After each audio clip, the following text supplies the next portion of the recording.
हरिः ॐ आनन्दम्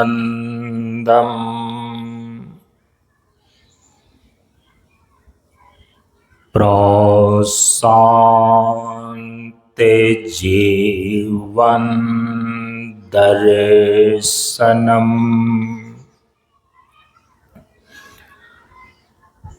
नमो नारायण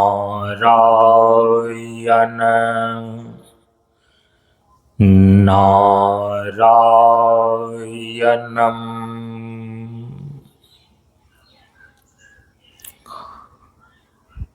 हम सभी लोग बिहार प्रांत के समस्तीपुर जिला अंतर्गत मोहिउद्दीन नगर प्रखंड में स्थित शांतानंद मिशन प्रशांत योगाश्रम मनियर मंच पर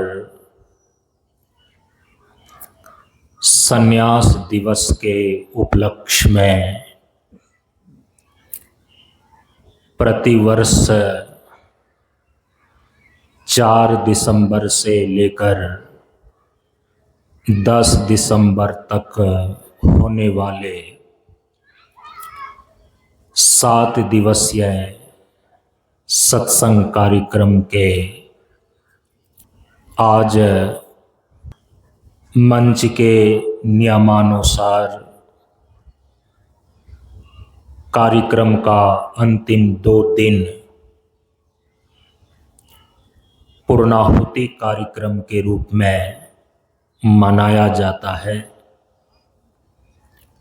और इस पूर्णाहुति कार्यक्रम में स्थानीय एवं बाहर के मंचों से आए हुए श्रद्धालुओं के द्वारा अपने भाव और विचार को रखा जाता है।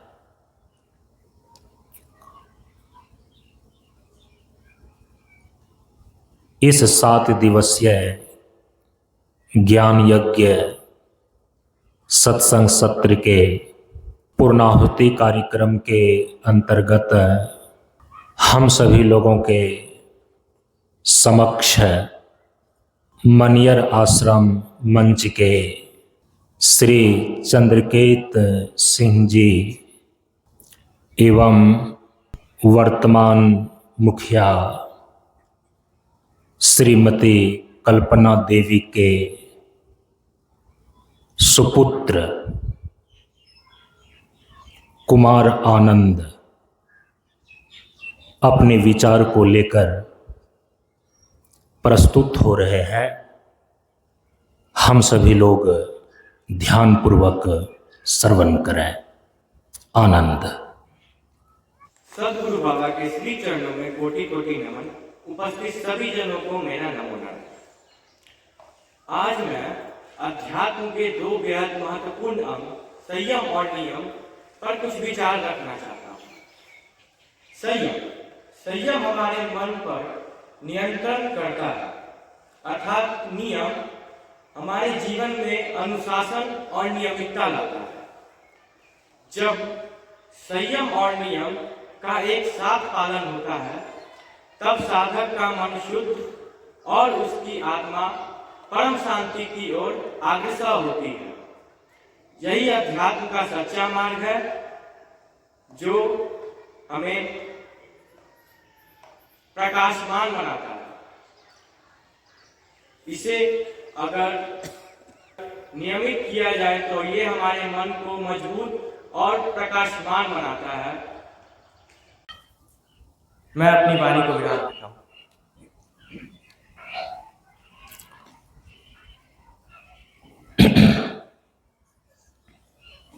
बोलिए प्रेम से श्री सद्गुरु महाराज जी की जय।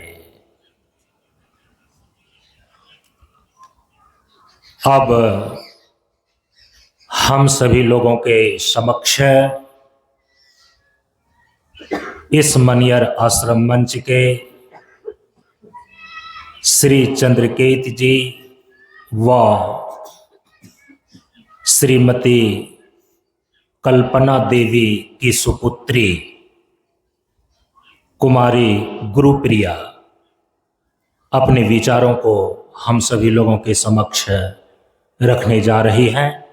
हम सभी लोग ध्यानपूर्वक श्रवण करें। Gurupriya.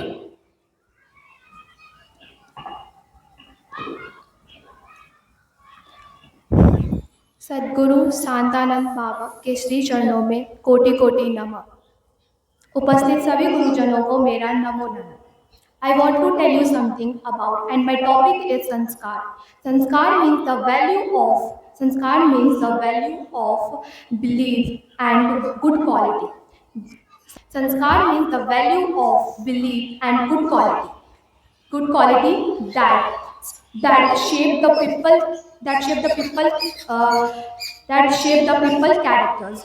They are called the foundations of the good life. They believe the religious. They try to understand how to speak frequently, efficiently, and smoothly. Moral values like discipline, etc. Good sanskar will build the strong characters and create a peaceful living life. Every children and adult try to understand the meaningful sentence, living world peaceful. Try to understand the living world and peaceful. Every schools and society also understand the importance of living the life. Also understand the importance of living the life to developing the world and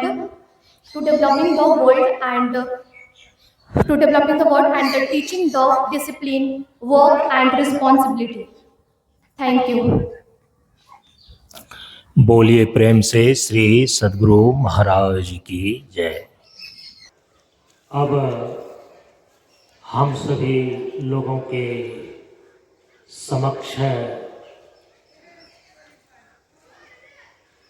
Maniyar आश्रम core committee के सदस्य एवं व्यवस्थापक श्री चंद्रकेत जी अपने विचारों को लेकर प्रस्तुत हो रहे हैं। हम सभी लोग ध्यानपूर्वक श्रवण करें श्री चंद्रकेत से।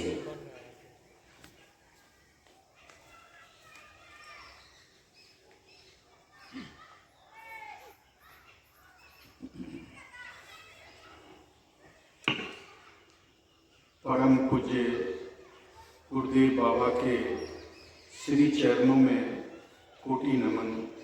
उपस्थित सभी ब्रह्मचारी वाना और सभी बाबा के अनुयायी भक्त, सभी गुरु भाई वाना, सभी लोगों को एक साथ नमो नारायण प्रणाम। विगत कई वर्षों से इस मनियर मठ के प्रांगण में, इस मनियर प्रशांत योग आश्रम के प्रांगण में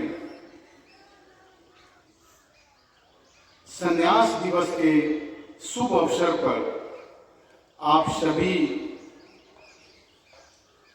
प्रवचन जीवन में जो अंतिम सोपान, जो अंतिम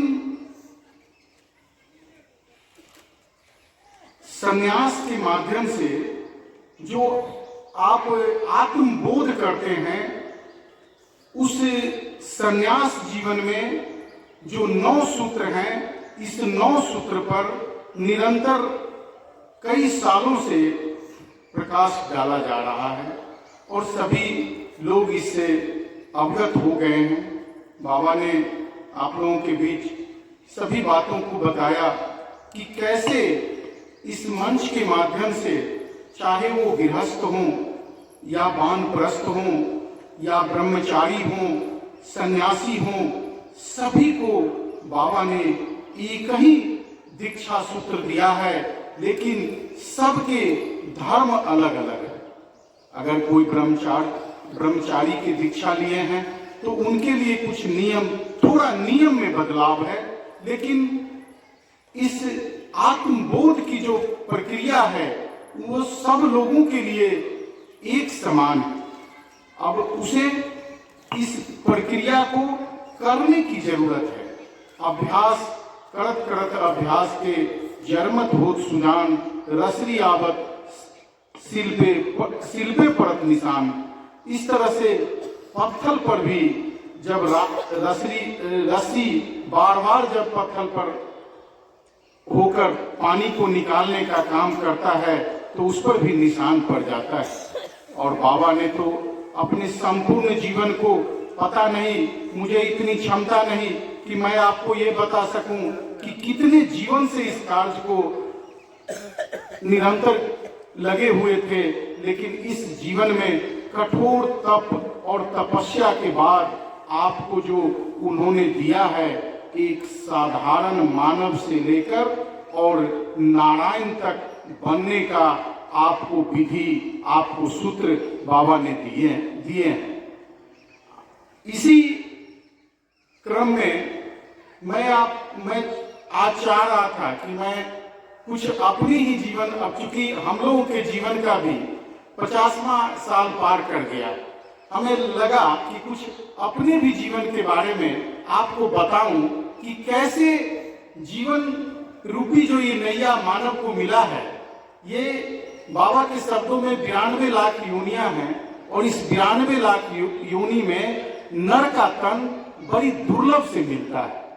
मनुष्य ही एक योनि है जिसमें मनुष्य मात्र को ही मनन करने की शक्ति है। मनुष्य, इसके अलावे जितने भी योनि हैं उनमें किसी को मनन करने की शक्ति नहीं है, अर्थात वो शक्ति नहीं है कि इसमें मनुष्य की शक्ति, मनुष्य के जीवन में ही आप चाहेंगे तो जीवन मरण से छुटकारा मिल जाएगा, आपको मोक्ष की प्राप्ति हो जाएगी। बाबा के शब्दों में मैं आपको बताता हूं कि यह काम कितना कठिन और कितना आसान है। जैसे रस्सी का पुंज बहुत बड़ा है, लेकिन अगर एक सिरा हम पकड़ लिए हैं तो निश्चित तौर पर उसके लिए 3 चीज की जरूरत हमें पड़ती है। एक है कि आपको दृढ़ विश्वास हो, दूसरा है कि आपके अंदर प्रयास हो, और तीसरा है कि आपको धैर्य हो कि नहीं, हम आत्मबोध, हम जिस मार्ग पर चल रहे हैं हमें निश्चित आत्मबोध होगा। लेकिन इसके लिए कभी प्रयास न छोड़ें, प्रयास, धैर्य और विश्वास। हम अब यही बाबा के, जब उस समय शांति स्थल में मैंने संयमी बाबा के गुरुदेव के माध्यम से मैंने इस बात को सुना था, इनको जब समय मिला बोलने को तो इन्होंने, आज भी मुझे स्मरण में ये बात है कि जीवन की नैया, जीवन का जो आत्मबोध है, उसके लिए जो एक सूत्र बाबा ने तो कठिन तपस्या के बाद आपको सारा कुछ दिया ही है, जिससे कि आप नर से नारायण तक की यात्रा कर सकते हैं। लेकिन एक सपोर्टिंग सूत्र आज भी मुझे याद है कि कैसे इन्होंने कहा था कि जिस तरह से घड़ी में 3 कांटे हैं, 1 घंटा का है, 1 मिनट का है, 1 सेकंड का है, उसी तरह से बच्चा, अगर तुमने जो ये सूत्र लिया है, ये जो दीक्षा लिया है, दीक्षामयी जीवन जो तुम्हारा है, उसको अगर धैर्य के साथ विश्वास को मानकर और अगर प्रयास निरंतर करते रहे तो ये तो नहीं मैं बता सकता कि कितने दिन में आप आत्मबोध कर लोगे, लेकिन एक न एक दिन निश्चित आप उद्धार हो जाएंगे, निश्चित आप आत्मबोध को प्राप्त कर लेंगे। अब मैं जहां जा रहा था, जिस विषय पर कि हम लोगों का भी उम्र अब 50 पार कर गया है, अब अपने ही जीवन के बारे में मैं कुछ बताना चाहता हूं कि इंसान के जीवन में हर एक इंसान को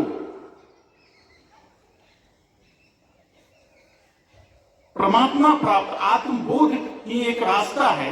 इस रास्ता से हर एक इंसान को कभी न कभी गुजरना पड़ेगा, चाहे वो करोड़ों बार क्यों न जन्म ले। कभी कुछ कोई योनि में, कभी कुछ योनि में, लेकिन उसको अगर इस जन्म मृत्यु से अगर बाहर निकलना है तो उसको इसी मार्ग से, इसी रास्ते से गुजरना होगा, आत्मबोध करना होगा, मोक्ष की प्राप्ति करनी होगी, तभी वो इससे बाहर निकलता है। लेकिन मनुष्य कैसे सोया रहता है, इस पर मैं अपने ही जीवन के माध्यम से आपको थोड़ा प्रकाश दिखाना चाहता हूं। जीवन में मैं जब बाल्यावस्था, मेरे घर परिवार में कोई ऐसा अध्यात्म का माहौल नहीं था, कहीं कुछ नहीं था। लेकिन जब मैं जीवन बाल्यावस्था के बाद जब मैं युवावस्था को प्राप्त किया, जीवन में उतार चढ़ाव तो आते ही हैं। उस उतार चढ़ाव के क्रम में इन बहुत बिरले, कभी आपने सुना कल परसों इन्होंने, ब्रह्मचारिणी जी ने एक बात कहा कि एक बालक अभी बहुत कम उम्र का है और संपूर्ण वेद, ऋग्वेद या कोई वेद है जो उसको कंठस्थ है, ऋचा तक कंठस्थ है, कहाँ पूर्ण विराम है वो भी उनको जानकारी है। ये कैसे? कभी उस पर गंभीरता से हम लोग सोचे। कई जन्म इसके लगते हैं, कई जन्मों के बाद जब इस जितना आप आगे बढ़ जाते हैं और इस शरीर को अगर छूट जाता है, फिर अगर आपको यही जन्म मिल जाता है तो वहीं से आप फिर आगे प्रारंभ करते हैं।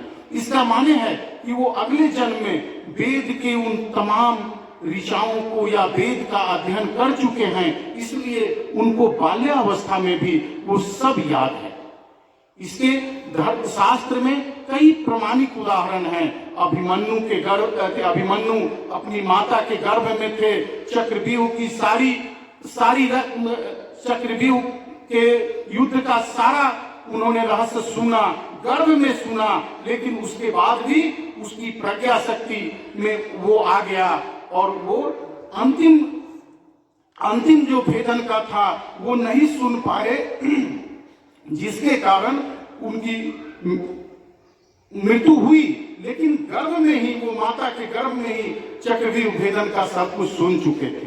उसी तरह से ये जीवन में कुछ लोग तो ऐसे होते हैं, बिरले मनुष्य हैं जो जीवन में अध्यात्म, कई पूर्व जन्मों से वो आध्यात्मिक हैं। उनको कोई बहुत प्रेरणा की जरूरत नहीं होती है, उसको कहते हैं गॉड गिफ्टेड। वो अपने आप आगे को बढ़ जाते हैं, उनको किसी काम में मन नहीं लगता। देखते हैं कई जो हमारे ऋषि हैं, बाबा को भारत सरकार का, भारत का सबसे बड़ा अध्यात्म का जो कहिए कि जो कंपटीशन होता है उसको उन्होंने फेस कर गए, और फेस करने के बाद, और साइंस के ही स्टूडेंट थे, लेकिन उन्होंने कहा कि जीव का विज्ञान तो मैंने पढ़ लिया, लेकिन इससे मुझे आत्मा में तृप्ति नहीं मिल रही है, मन को संतुष्टि नहीं मिल रही है, मैं अब जीवन के विज्ञान को पढ़ूंगा। और किसी के रुकने से नहीं रुके, वो अपने जीवन को त्याग, तपस्या, संयम के वैभव के साथ बिता दिए, जो उनका इतिहास आज नहीं, युग युगांतर तक उनकी वाणी और उनकी इतिहास इस धरती पर विद्यमान रहेगा। तो एक तो ऐसे पुरुष हैं। दूसरे क्या हैं कि इंसान ठोकर लगने के बाद सुरखुरू बनता है। उसी ठोकर खाए हुए इंसान में एक मैं था। मैं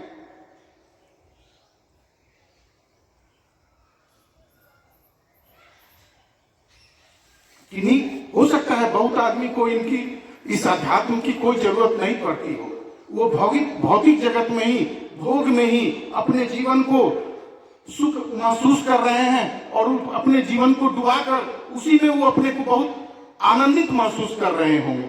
ऐसी आनंदित है नहीं उस जीवन में, लेकिन उनको महसूस हो रहा हो। लेकिन मैं ठोकर खाया हुआ इंसान था,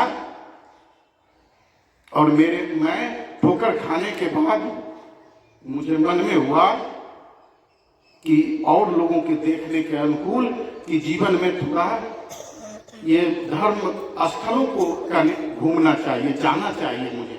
तो मैंने धर्म स्थल को जाने लगा। धर्मस्थल को जाते जाते जहां तक मेरी सामर्थ्य थी वहां तक धर्मस्थल में गया, हरिद्वार गया, ऋषिकेश गया, वैष्णो माता गया, सब जगह मैं जाने के बाद अचानक मेरे मन में, मेरे दिमाग में 1988 में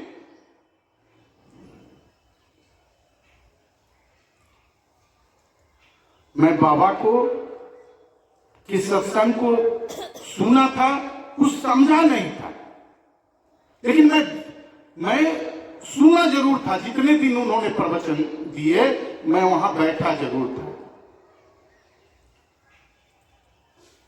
अब वो कौन सी किरण मेरे अंदर प्रवेश किया, मैं इस सब घूमने के बाद मुझे एक उनकी पर्ची मिली सड़क पर फेंका हुआ।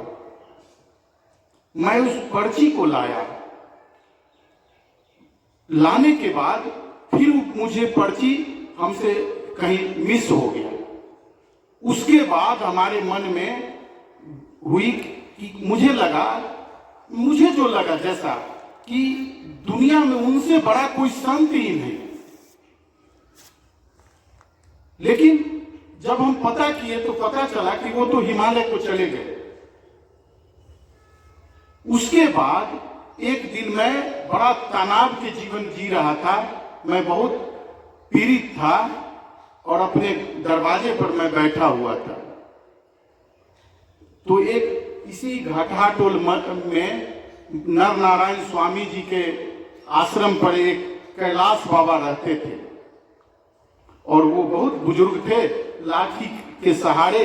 वो ठीक मेरा जो दरवाजा था वो हमारे घर के तरफ प्रवेश करने के लिए वो पहला ही दरवाजा था। मैं वहां बैठा हुआ था, उनको मैंने देखा चिलचिलाती धूप में वो लाठी लेकर, और वो चले आ रहे थे। मैं उनको गया, कहा कि बाबा आइए, प्रणाम उनाम किया और उनको मैं बैठाया। उन्होंने कहा कि बाबा कहाँ इतना धूप में चल दिए। बैठे जब मैंने पूछा कि इतना धूप में आप कहाँ चल दिए, उन्होंने कहा कि बच्चा एगो साधु आवे वाला हथुन। हम कहले बाबा तू कौन साधु आर के फेरा में पड़ गया? सब आजकल ज्यादातर वही सब अपन, कहा तू तो अपने साधु है बाबा, तू दोसर साधु के की फेरा में पड़ गया। उन्होंने कहा तब कुछ देर के बाद कि बउआ से शांतानंद बाबा के शिष्य हथुन। हमको उसी समय लगा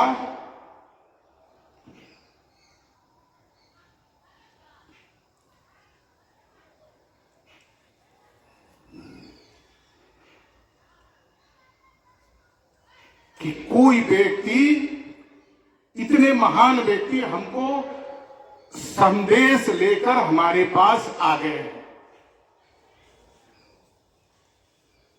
और मैं अपनी बात में आज इतने दिनों के बाद 2003 का समय होगा, 2003 के बाद मैं अपनी हृदय की बात आपके नजदीक अपने आत्मचिंतन में रख रहा हूं। मुझे लगा कि 30% मेरे माथे में जो तनाव था वो दूर हो गया। और हमने कहा कि बाबा काम क्या है बताइए। उन्होंने कहा कि बउआ कुछ बांस आर के जरूरी है। हम कहले अपने जाओ, ऐसा बांस चल जाते बाबा। फिर उनके कोई आदमी भी आए, बांस को हमने काट को मैंने व्यवस्थित किया और यहाँ से बांस वहां गया। हम कहे कब तुम कब आवेंगे, फन्ना डेट के। फिर उस समय ब्रह्मदेव जी डॉक्टर साहब ये सब वहां जाते आते थे, जुड़ गए थे। हम वहां गए, उस समय बाबा सत्संग का टाइम नहीं था, 12 या कुछ 2 बज रहा था, इस तरह का 2 या 12 इसी बीच था। मैंने साष्टांग लेकर प्रणाम किया और मैं अपनी बात कुछ कहना चाह रहा था, जो मेरे मन में पीड़ा था उसको मैं कहना चाह रहा था।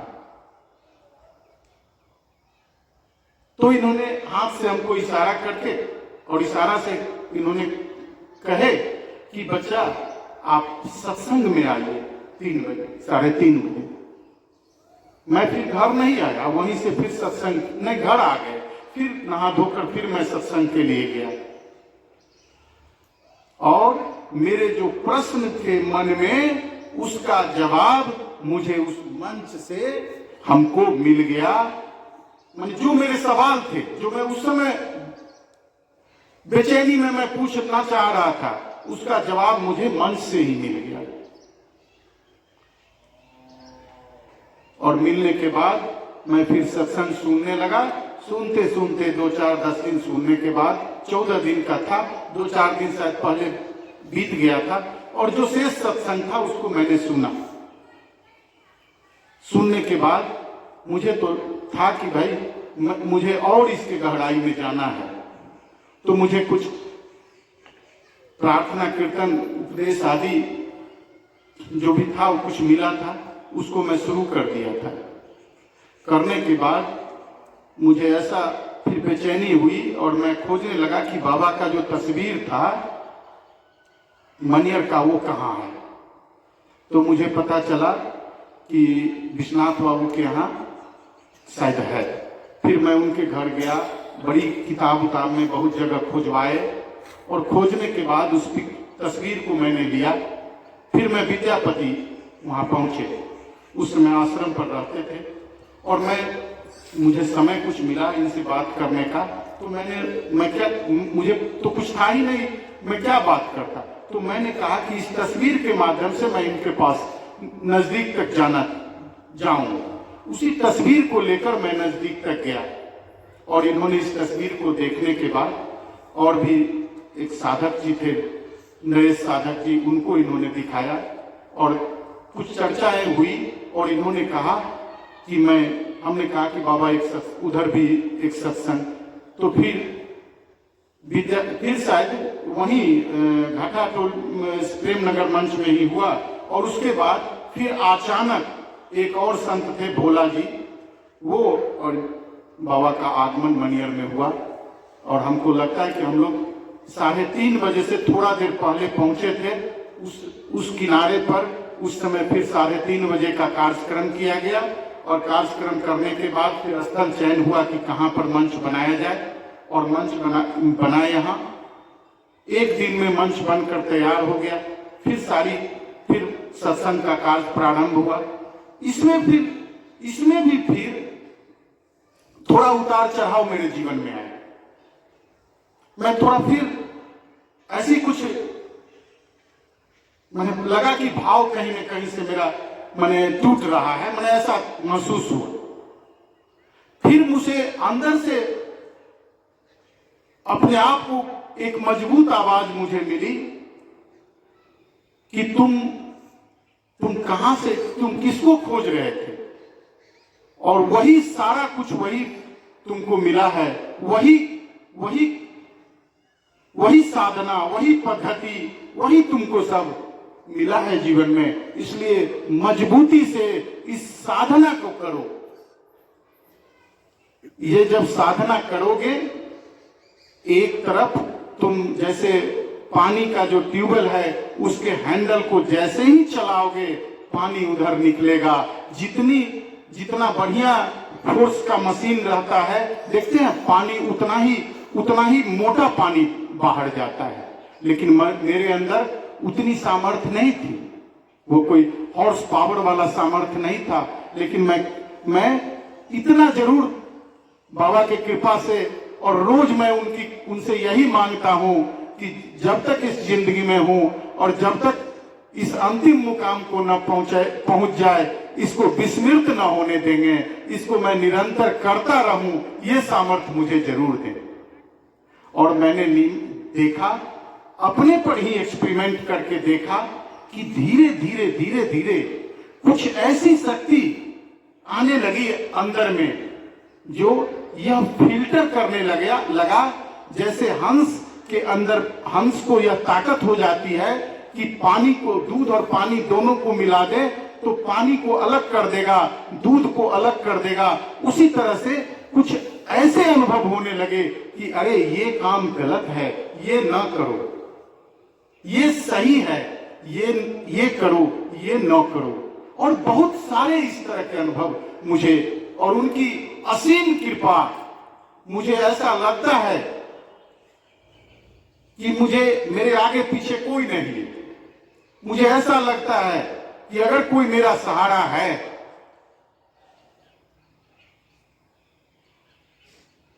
तो निश्चित तौर पर उनका कृपा, उनका असीम कृपा हम पर होती है। और मेरे जीवन में फिर आगे मैं आपको कैसे बताऊं, एक ऐसी भी एक ऐसा भी समय आया कि मैं बड़ा भ्रम में पड़ गया।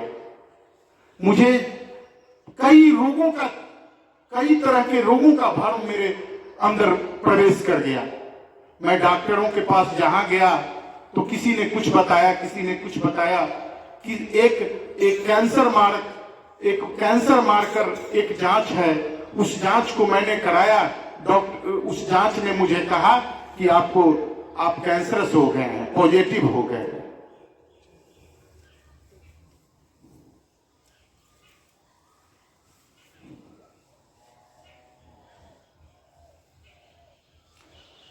ये खबर मुझे कब मिली, जब मैं हर साल शांति स्थल से होकर जब मैं वापस आया तो मुझे ये खबर मिली। मेरे मन में होता था कि बाबा के शिष्य कोई बीमारी कैसे हो जाएगा, ये हो ही नहीं सकता है। ऐसे ही मेरे भाव में आता था। और मैंने प्रत्यक्ष कृपा देखा। और जब पुनः मैं हैदराबाद गया, कई तरह के जांच हुए। उस जांच में कहा कि आपको कुछ नहीं, आप सिंपल एक ऑपरेशन कराकर यहां से जा सकते हैं। कृपा किसको कहते हैं वो भी मैं एक और बताता हूं। एशिया फेम का डॉक्टर, जिससे न मेरी कोई परिचय है, न मेरी कोई अप्रोच है, और वो कहते हैं कि इनका ऑपरेशन हो जाएगा। सिंपल ऑपरेशन था और वो कहा कि ऑपरेशन हो जाएगा तो आना मेरे को बताने, मैं इनको देखने जाऊंगा। और वो आते हैं देखने के लिए। उनको सर्जन एक बताता है कि आप कि ऐसे ऐसे इनका ऑपरेशन मैंने किया। उन्होंने हमसे कहा कि आप एक नारियल किसी मंदिर में जा, एक डॉक्टर कहता है, एशिया फेम का डॉक्टर कहता है कि आप किसी मंदिर में जाकर एक नारियल फोड़ देना। क्या यह बाबा की कृपा नहीं है?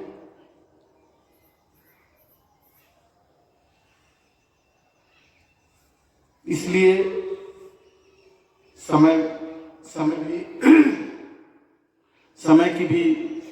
समय का भी अभाव है।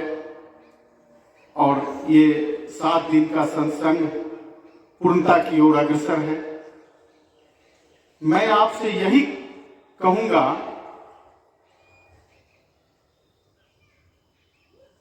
कि अगर इस त्याग, तपस्या, संयम का जो ये वैभव है, इस वैभव का अगर आप भागीदार बनना चाहते हैं, जिसमें भी अगर आप आध्यात्मिक जीवन में उन्नति, भौतिक जीवन में उन्नति, जो करना चाहते हैं उसमें वो आपके लिए निश्चित तौर पर एक बहुत बड़ा एनर्जी के रूप में आपके लिए काम करेगा। लेकिन इसको बाबा के शरण में जाकर और इस सूत्र को ले लीजिए और इस सूत्र को लेकर और इसको निरंतर करते रहिए धैर्य के साथ। निश्चित तौर पर आप आगे बढ़ेंगे। और बाबा से हम भी कहते हैं कि हमको भी इतनी ताकत जरूर देते रहिए कि मैं इस कार्य को निरंतर करता रहूं।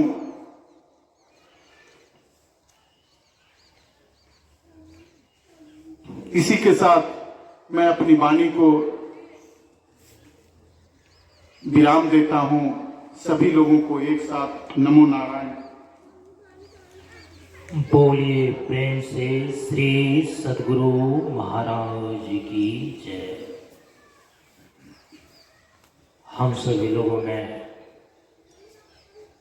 बड़े ही भावपूर्ण तरीके से श्री चंद्रकेत जी के द्वारा उनके अपने जीवन की जो आध्यात्मिक यात्रा का संघर्ष रहा, उन्होंने अपनी आत्म व्यथा के साथ साथ अपने आत्मचिंतन को सुनाया। प्रत्येक साधक के जीवन में ये घड़ी आती है जब वो निराश होता है, फिर कहीं ना कहीं से हल्का प्रकाश आता है, आगे बढ़ने की कोशिश करता है, फिर बीच में फिसलता है, टूटता है। लेकिन आप कहते हैं ना, यदि एक छोटा बच्चा ने अपने पिता का हाथ पकड़ा है तो बच्चा की पकड़ जो है ना हमेशा कमजोर भी होती है, छूट सकता है। लेकिन यदि खुद पिता ने ही अपने बच्चे की उंगली को थाम लिया तो पिता की पकड़ तो बच्चे की पकड़ से हमेशा और हमेशा मजबूत ही होती है। फिर इसमें संदेह ही नहीं है कि हम छूट पाए। परमात्मा की बड़ी असीम कृपा होती है। जब कोई परमात्मा का विभूति स्वरूप संत महापुरुष अपने अज्ञात सूत्रों से हमें बांध लेते हैं, और ये अंधविश्वास में जो इस घड़ी से गुजरा है ना, वही एक दूसरे की आत्म व्यथा को सुन सकता है, समझ सकता है। हम सभी लोगों ने देखा कि करते करते इनकी आंखें भर आई, संभाल करके इन्होंने अपनी बातों को रखा। परम पूज्य गुरुदेव से मैं प्रार्थना करता हूँ कि जिस तत्परता के साथ, जिस श्रद्धा और निष्ठा के साथ अपने जीवन को अध्यात्म पथ पर अग्रसर किए हैं, इसी प्रकार से पूर्णता की ओर हमेशा ही गतिशील, प्रगतिशील और उन्नतिशील बने रहें।